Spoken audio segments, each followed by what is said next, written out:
sebenarnya blockchain ini peluangnya di mana aja sih?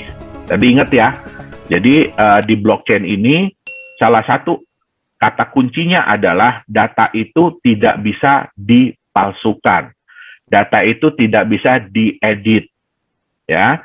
Data itu tidak bisa ada double, jadi tidak bisa ada ganda. Nah, sebenarnya ini bisa dipakai di mana? Transparan dan rahasia. Ya, kita tahu ya, kan kalau kita suka ikut pemilu ya, nah itu kan transparan tapi rahasia. Nah, jadi blockchain ini sebenarnya bisa juga dipakai untuk berbagai industri. Contohnya pemilihan umum, ya. Terus kemudian sertifikat.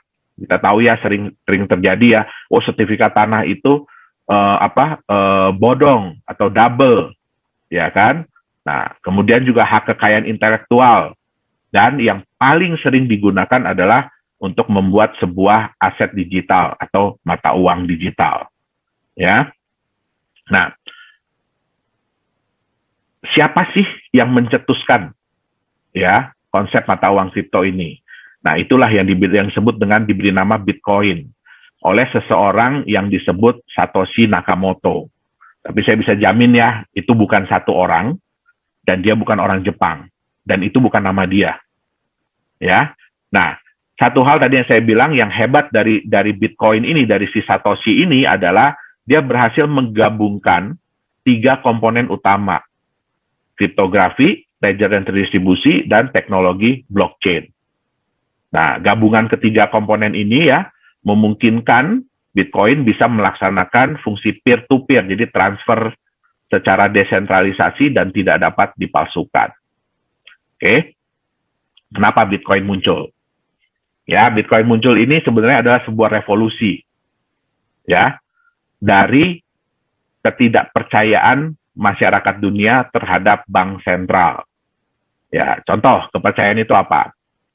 Bapak Ibu, ada yang bisa tahu, mungkin bisa chat ya di sini ya. Ada yang bisa chat di sini. Sebenarnya uang yang Bapak Ibu pegang, selain daripada yang selama ini kita pelajari ya, itu kan sebagai alat tukar yang sah. Ya, ada yang tahu nggak sih itu sebenarnya apa? Uang yang Bapak Ibu pegang itu sebenarnya apa? Mungkin bisa dibagi di chat.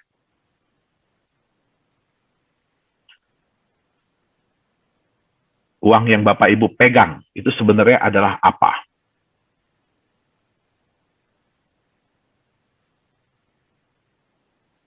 Mungkin Pak Dani udah ada belum Pak yang ngechat Pak? Di sini saya nggak.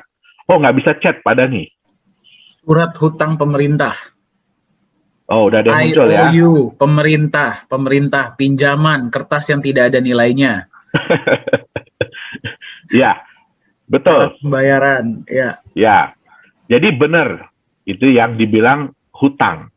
Ya, jadi sebenarnya uang, ya uang yang Bapak Ibu pegang itu adalah surat hutang.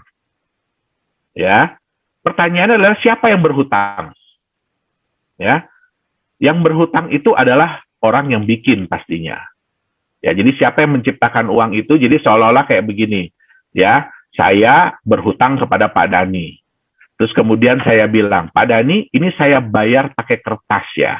Di sini saya tulis, saya berhutang sama Pak Dani 100.000. Kemudian saya kasihkan ke Pak Dani. Ya, nanti dari uang ini Pak Dani mau bayar orang nih. Ini saya pegang surat hutang dari Pak Yohanes. Ya, nilainya 100.000. Nanti kamu pegang ini ya, kalau kamu mau tagih, kamu tagih ke dia. Ya, ke Pak Yohanes. Nah, bayangkan, ya, Bapak Ibu biasanya kalau mau berhutang, itu kan setengah mati ya. Kalau kita mau pinjaman nih ke bank, ya, atau ke BPR, ya, atau ke koperasi, itu kan nggak gampang ya. Itu melalui proses. Nah, terus kemudian bisa nggak dengan gampangnya bilang begini, saya kan udah ada utang nih 1 miliar, saya mau pinjam lagi dong. Ya, saya mau nambah utang saya jadi 2 miliar, terus tinggal minta aja, tinggal ngambil aja. Nggak bisa, tentu harus diverifikasi dulu. Ya, nah hebatnya di konsep mata uang itu, ya, itu bisa dicetak terus. Jadi uang ini, jumlah hutang ini bisa dicetak sendiri. Ya, tentu saja memang ada hal-hal yang dipertimbangkan. Ya, tetapi ya Kan berarti enak banget dong ya. Nah, itulah salah satu hal yang pertama, ya.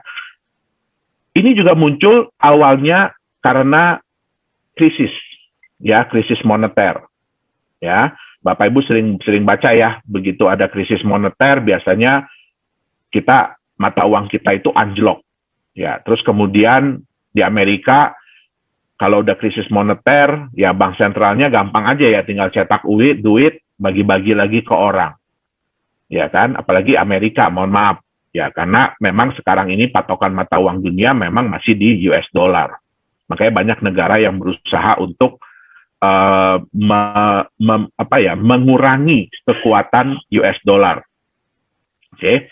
Nah, yang kedua, Bapak Ibu, berapa banyak yang percaya bahwa kalau Bapak Ibu setor uang gitu, anggap 10 miliar ya hari ini, Bapak Ibu yakin nggak besok uang itu masih ada di bank tersebut? Ya, nggak bisa. Buktinya apa? Ya, buktinya paling gampang apa? Bapak Ibu setor hari ini 10 miliar, anggap nggak usah hari ini ya, siang ini 10 miliar. 2 jam lagi Bapak Ibu bilang, saya nggak jadi deh, saya mau tarik lagi itu yang 10 miliar. Nggak bisa Bapak Ibu. Ya, harus lapor dulu ke Bank Indonesia, ya harus ini itu dulu. Pertanyaannya kan satu, itu uang siapa? Nah, jadi hal-hal seperti inilah yang memunculkan ketidakpercayaan, ya, masyarakat terhadap bank. Bukan cuma bank sentral, tetapi terhadap perbankan. Sehingga mereka mencoba, gimana ya caranya ya, kita bikin yuk mata uang dari kita, oleh kita, untuk kita. Ya, jadi dicobalah menghadirkan mata uang digital yang tidak membutuhkan otoritas sentral. Oke, nah, transaksi, di mana transaksi dalam jaringannya itu divalidasi oleh anggota jaringan tersebut, ya, oleh penggunanya.